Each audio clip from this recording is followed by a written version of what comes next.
हं मी दिव्या उल्हास मराठे.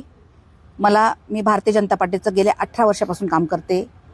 माझ्यावर जवळपास बऱ्याच केसेस आहेत. बऱ्याच केसेस मिटवल्या नाही आहेत अजून. तर मला माझ्या जागेवर एकदम माझ्यापेक्षा सक्षम राहिली असती तर मी मान्य केलं असतं. पण आज घरातली बाई उचलून जर तुम्ही तिकीट देत असाल तर माझ्यावर खूप मोठा अन्याय झालेला आहे. तर मी हे पक्ष दखल मी आली होती इथे बोलायला सावे साहेब आणि कराड साहेबांना, पण ते मला भेटले नाही. त्यांनी पोलीस बोलवलेले होते.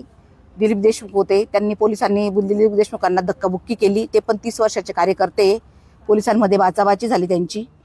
त्याच्यात मी मध्यस्थी करून निपटलं. पण हा अन्याय कुठपर्यंत सहन करायचा. मागच्या वेळेस सुद्धा माझं तिकीट नाकारलं गेलं, तेव्हा मी शांत बसली, पण ते शीट पडलं. कारण सक्षम नेतृत्व द्या ना तुम्ही. जे नेतृत्व घरात उचलून त्यांना बोलता येत नाही, त्यांना कसं मतं मागायचे किंवा कसं बोलायचं ते कळत नाही, अशा लोकांना तुम्ही तिकीट देतात, तर हे योग्य नाहीये. हे शीट सुद्धा जाणार आहे. कारण घरातल्या महिला तुम्ही उचलून, त्यांची चुकी नाही ना, त्यांच्या नवऱ्यांची चुकी आहे. का तुम्ही बायकांना तिकीट देतात? आणि ह्या सक्षम महिला आहेत, बऱ्याच महिला अशा आहेत.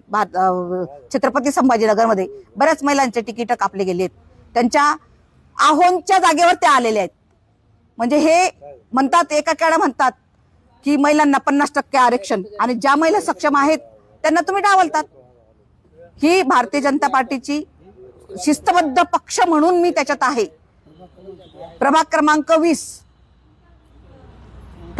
20 मधून मी सर्वसाधारण महिलामधून तिकीट मागितलं होतं. मी उपोषण अशासाठी करते, मला न्याय मिळावा. मला स्वीकृत नगरसेविके म्हणून बॉन्ड पेपरवर लिहून द्यावे, तर मी उठणार, नाही तर मी उठणार नाही.